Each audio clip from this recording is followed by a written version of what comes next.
Nightbeat.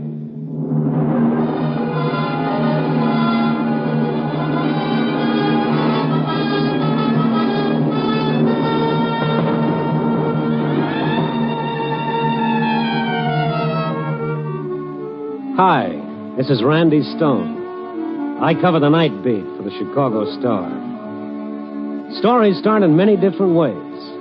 But tonight's story began when one man tried to destroy another with the strangest weapon of all, darkness.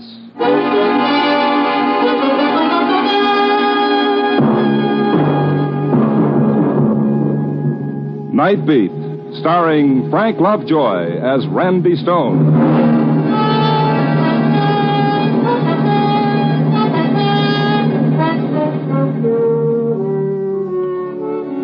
When your job is to walk into the darkness and discover what makes a city tick, you pick up some mighty strange friends. The winos dreaming of a muscatel paradise in cold, dark doorways. The petty larceny boys with their fast deals. The painted little dames defying the world with their brassy laughter. The homeless, the hopeless. In the city, night is for the lost.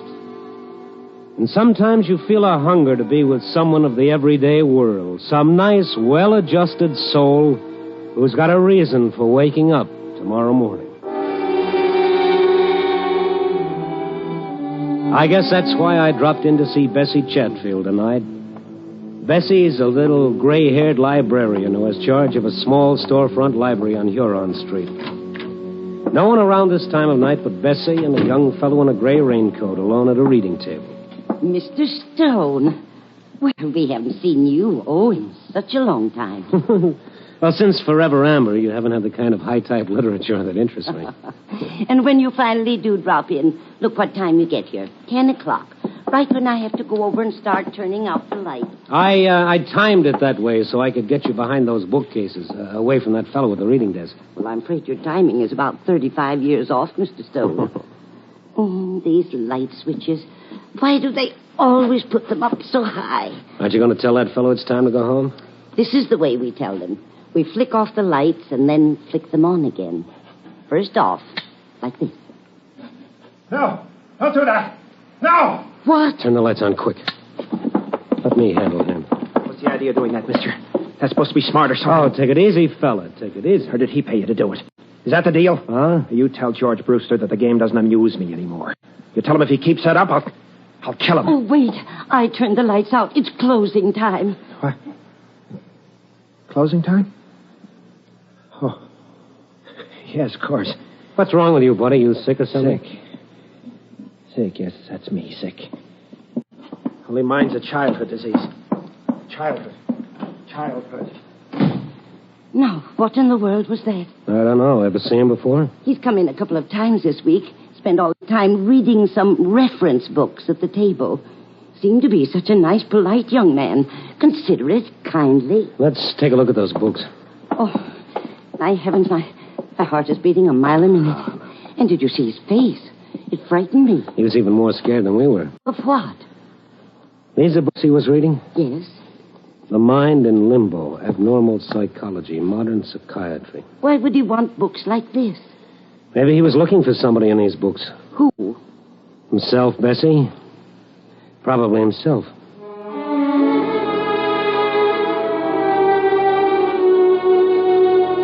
Bessie was pretty upset, so after she locked up for the night, I started walking her toward the elevated station over on Lake Street.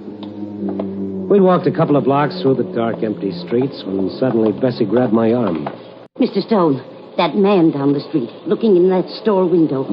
That's him. Oh, yes, same gray raincoat, same lad. And look, Mr. Stone, what's that in his hand? That's a piece of pipe or something. He's breaking that store window. Yeah, you wait right here, honey. Be careful, Mr. Stone, be careful. The fellow was reaching through the broken window glass for whatever it was that had struck his fancy. He heard me coming and turned toward me. The wan street light did something to his face. It seemed twisted and torn. Blood was running down his hand where the glass had cut it. Then I saw what he'd taken from the window. A gun. What's the idea, pal? He spun around and started running for the elevated station down the block. And in the best tradition of the Rover boys, I stayed right on his tail. He turned back to see how I was doing. He stumbled over a trash can near the curb. I caught up with him, grabbing his arm. Let go of me. Leave me alone. Let go of me. He slashed the gun across my face and began running again. I stopped long enough to take a quick inventory of my teeth. Up above, I heard the elevator train coming into the station. The young fellow had reached the station steps and was going up fast, trying to make that train. I reached for one of his legs. He turned and gave it to me right in the stomach. I folded up, and I just sat there. I listened to the train pull away with the fellow on it, and remembered what Bessie had said about him being such a nice, polite young man.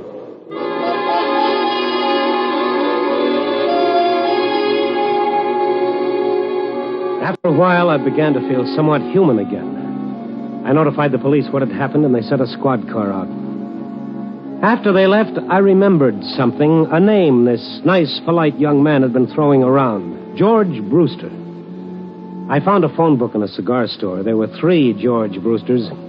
The first number didn't answer. I tried the second. Hello?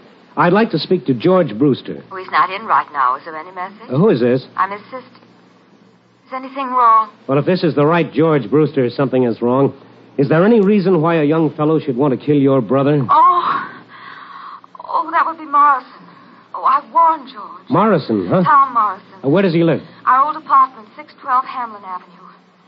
What makes you think he wants to kill George? Well, this character broke into a store tonight and stole a gun. I sort of think he had your brother in mind when he did it. Oh, no. What am I going to do? Well, lady, I know what I'm going to do. As fast as I hang up and get another nickel into this phone, I'm going to call the police. Oh, I feel so bad. It's not really Morrison's fault, poor man. Oh, no. He's just a prince of a fellow. Goodbye, lady. I've got to make a call. But then it turned out that I didn't have a nickel. And on the way to the counter for change, I started wondering why the sister of the man he was going to kill felt sorry for Morrison. And why Bessie thought he was such a sweet character. And, well, the night was young, and 612 Hamlin Avenue couldn't wait, and I could call the cops later.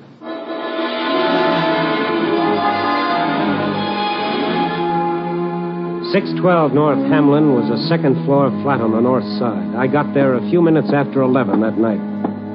All the windows were lit up. I rang the bell, and I waited. I felt a little bead of sweat zigzagging down my face like it didn't have any place to go. Yes? Oh, it's you. No, let's not close the door just yet. In fact, let's push it open all the way. Oh. What do you want? My 2 front teeth and a few ribs. Get out of here. Now, look, pal, don't tempt me. I came against my better judgment to listen to what you've got to say. If I leave now, the only place I'm going is the nearest police station. Police station. I guess maybe that would be the best. What? Otherwise, I don't know what's going to happen. Yeah, I guess you better call the police, mister. What do you think you're doing, calling my bluff? The phone's right behind you. Okay, buddy, you asked for it. Sure this is the way you want it? It's better this way. I'm at the end of my rope. I don't want to kill him. George Brewster? Yes, George Brewster. I know how it'll end if he doesn't stop. Stop what? Call the police, mister. You'd be doing me a favor. Since when have I got to do you favors? Well, why aren't you calling? I'm an Eagle Scout in good standing. I haven't done my good deed for today. You can't help me, mister. Stone is the name. What makes you so sure I can? Well, thanks for even wanting to. After that bad time I gave you. Bad time? That's the understatement of the year. Well, I was panic-stricken. It got me half crazy. Well, what have you got to lose if you tell me about it? No. Okay. Wait. I don't know. I'm like a drowning man grasping at straws.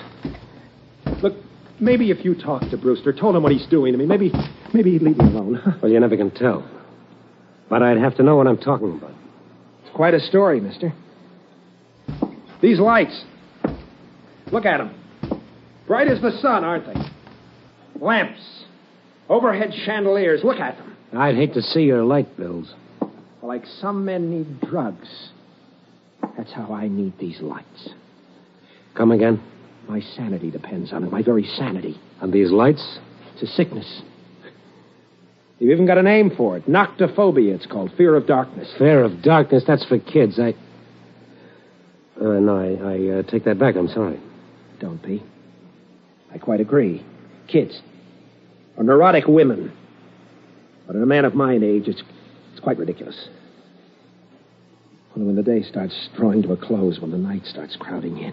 Have you been to a doctor? Sure, I've been to doctors. They tell me I shouldn't feel too badly. Plenty of people with my trouble. A hangover from childhood. An illness. Like heart trouble is an illness. I'll take the heart trouble. Maybe you haven't gone to the right kind of a doctor. Maybe psychiatry could help you. Nothing's going to help me. George Brewster's going to see to that. What about this, Brewster?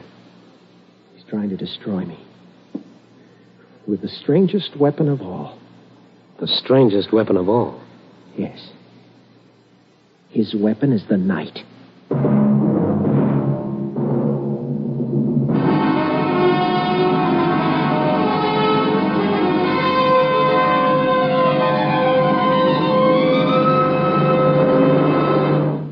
You were listening to Nightbeat, starring Frank Lovejoy.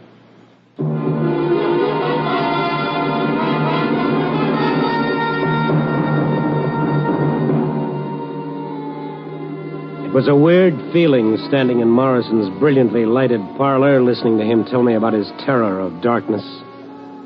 A sturdy, healthy-looking man trapped by a childhood nightmare.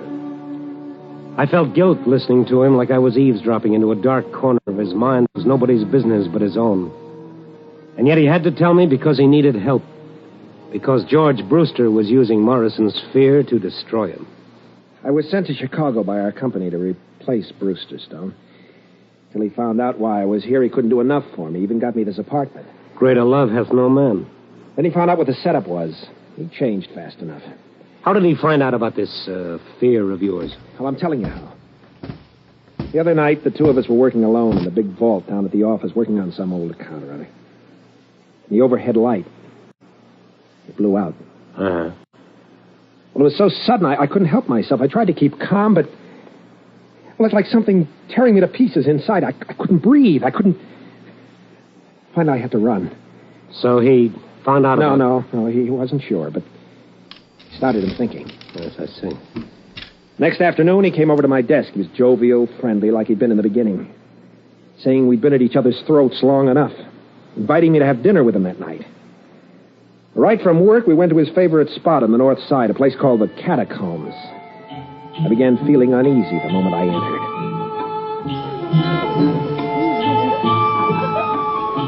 How do you like this place, Tom? That's okay, it's fine. It's been a favorite of mine for years. One spot in particular, the wine cellar. How do you feel about wine? Oh, I like it all right. Come along with me.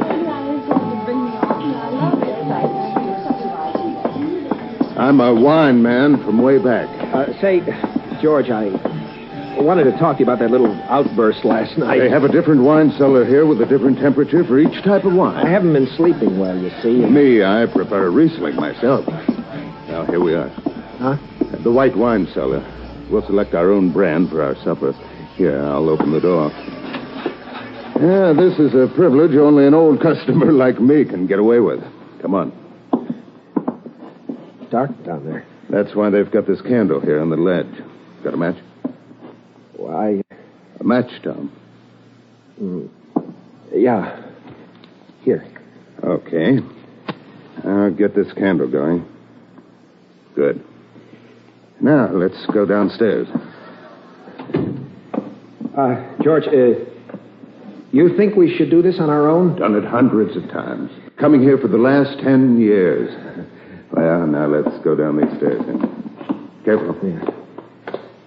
George, I was explaining about last night. The candle casts funny shadows, doesn't it? You notice how cool it is? 20 feet below street level here. Look, I want to talk about last night. I don't want any misunderstanding. Huh? It's just that I've been working pretty hard. Look, Tom. Will it make you feel better if you showed me you're not afraid of the dark? Okay, you can show me. I'll blow out the candle. What are you trying to prove, Brewster? Nothing at all. That's your idea. Where are those matches I gave you? You gave me some matches? Well, I must have lost them. It's not going to work, Brewster. I'm not insane, you know. I can stay down here until you're quite satisfied. Funny, isn't it, about the darkness? The way it seems to close in on you. The way you start thinking you can't breathe. I know, I can see how someone could... What's the matter, Tom? This is ridiculous. Something so suffocating about a dark room. Stop it. Stop it. Only the heavy, smothering blackness. Stop it. Where are you going, Tom? Anything wrong? Anything wrong? Anything wrong? I ran out of that cellar like a kid scared to death, Stone. That was a rotten thing for him to do. Well, he's fighting for his job, Stone. He's not too young anymore. Can't start all over again, so he'll do anything. Oh, great. I'm sure he's told the people down at work. I'm sure they're all laughing at me behind my back. You don't know what that does to me. I can imagine. Today I found a new desk lamp on my desk, courtesy of George Brewster. Every day, something like that. Did you ask him why he's doing it? He won't admit he's doing anything. Says it's all my imagination. Maybe I ought to see a doctor. Or better still, maybe a change of climate would help. Well, I'd leave town in a minute. Only my future's at stake, too. Before I let him drive me crazy, I'll kill him. Well, I'm going now. I'm going to talk to this bird. Where does he live? Out in the suburbs, Lake Forest. He lives with his sister. All right, I'll give you a ring as soon as I've seen him. Mr. Stone, I hope you can do some good. Yeah. Oh. Say, I almost forgot something. What? That gun you made off with.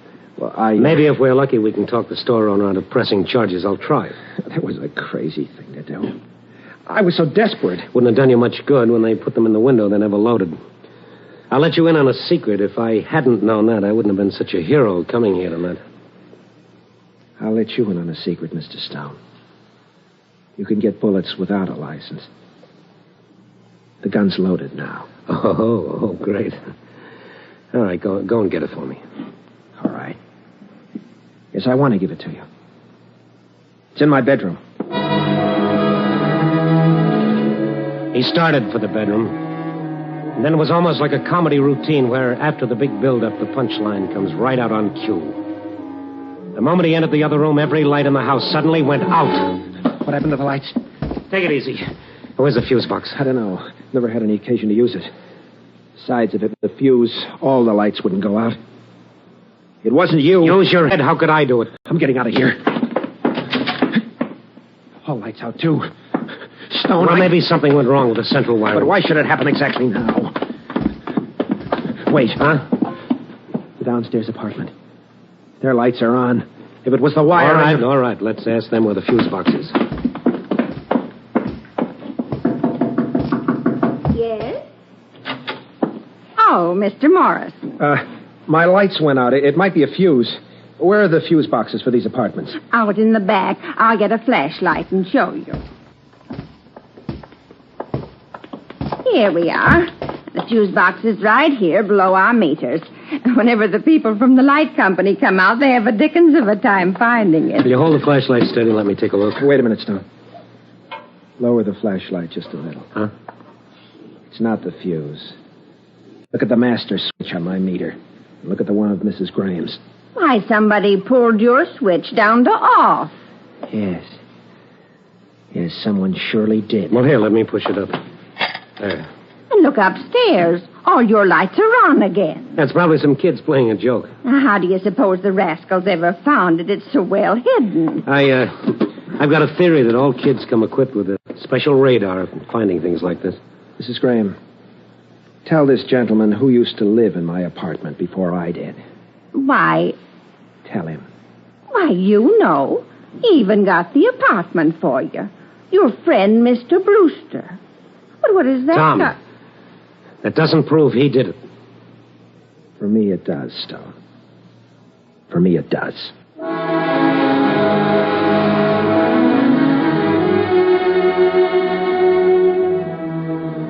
Morrison went around to the front of his house and up the stairs to his flat. I waited in the hallway until he came down again. He looked different. His face was hard and set. His eyes were like chunks of glass punched into the flesh. What are you waiting for, Stone? When we were so rudely interrupted, you were going for the gun. I've got it now. Oh, yes. Hand it over. I'll bring it back. No, thanks. Where are you going and what are you going to do? I'm fighting for my sanity, my life. He's never going to do this to me again. Never. I can't let you do that. You're not going to have to. The minute you leave, I'm going to call every cop in the book. Yes, that's what you do, isn't it? Yes. Then I'd better give you the gun.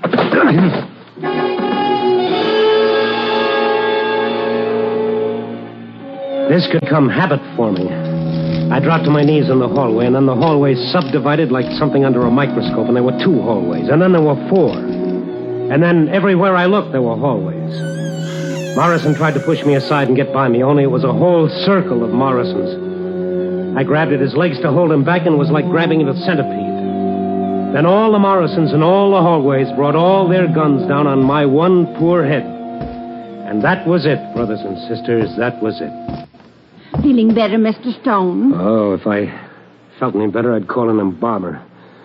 Oh, what a business. I heard a commotion, and I came out, and you were lying here. Oh, this my head, or is it a cantaloupe? Oh, how did it happen, and where's Mr. Morrison? Oh, Morrison, yes. How long ago did you hear this commotion? Oh, just a couple of minutes ago. You came out of it real fast. Yeah, I've got an iron constitution. Have you got a phone? Well, yes, but don't you think you Come better... on, lady. Grab my head, put it back on nice and neat, and let's get to that phone.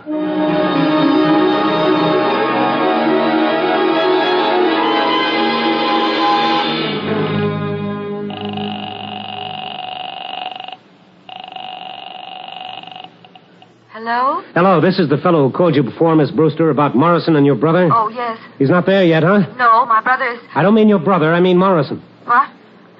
No. Is he... Oh, yes, he sure is. Now, give me your address, and the minute you hang up, get away from your house as fast as you can. Morrison's got a gun, and he's half crazy. Maybe we should call the police. Well, maybe we should, but I'm not going to. They'd throw the book at him, 10 years for attempted murder. I think I can stop him before he does anything. Oh, I can't tell you how sorry I am about this. Lady, you and your brother should be.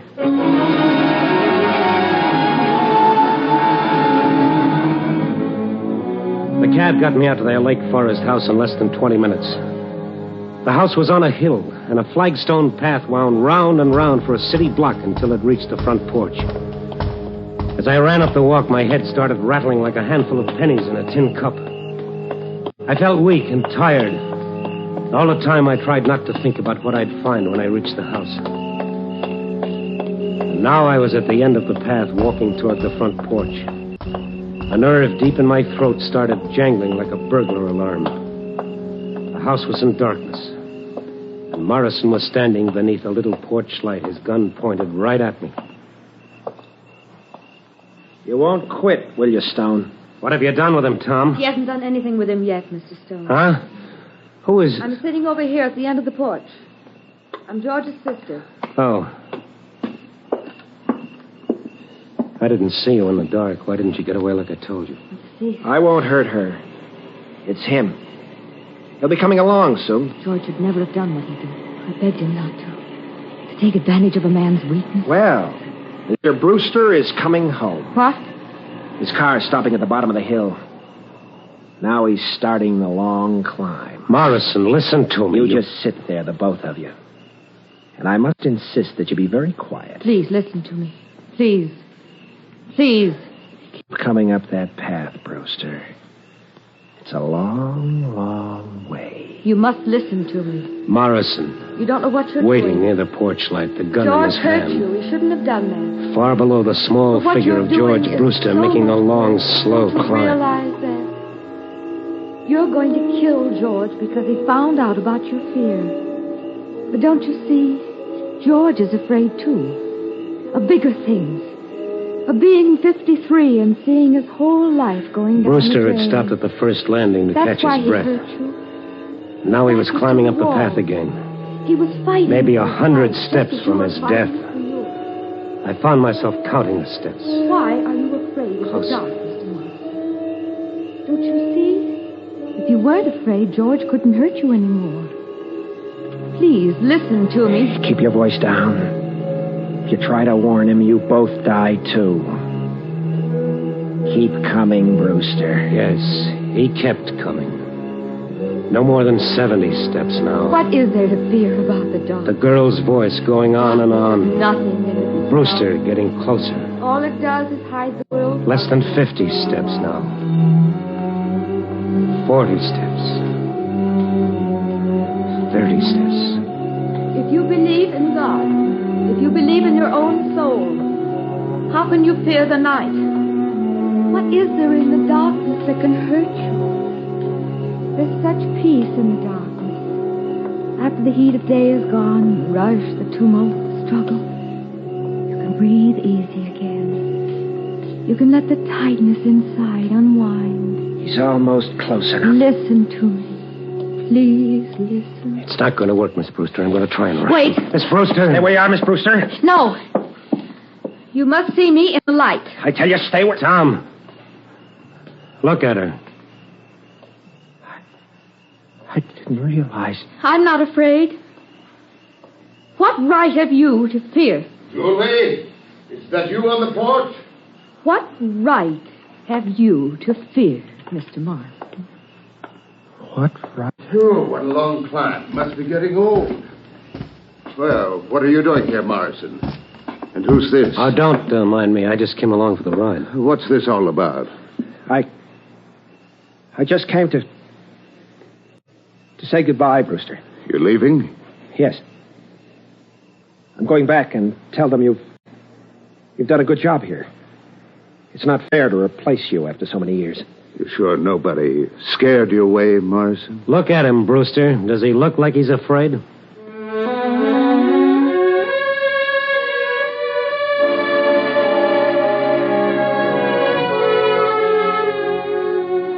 I don't know if Julie cured Morrison of his fear of darkness. Cure is a pretty strong word.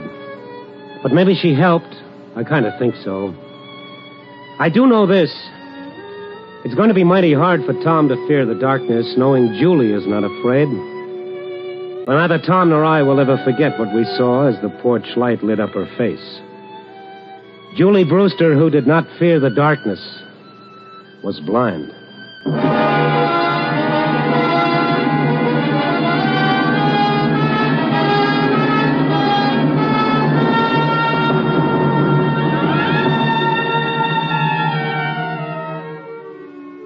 And now that part of the story they always print in heavy type, the moral.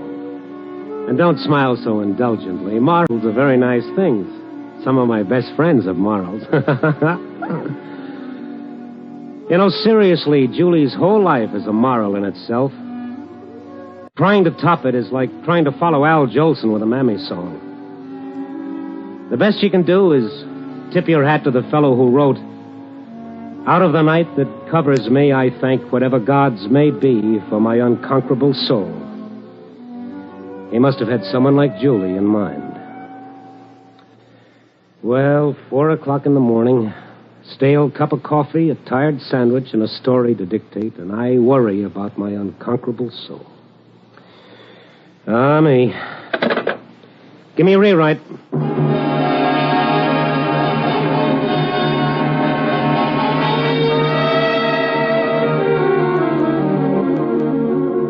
Nightbeat, a new dramatic series, stars Frank Lovejoy as Randy Stone. Nightbeat is written by Larry Marcus and directed by Warren Lewis. Music by Frank Worth. Listen next week at this same time and every week as Randy Stone searches through the city for the strange stories waiting for him in the darkness. The stories that come out of the shadows to find their way into Nightbeat.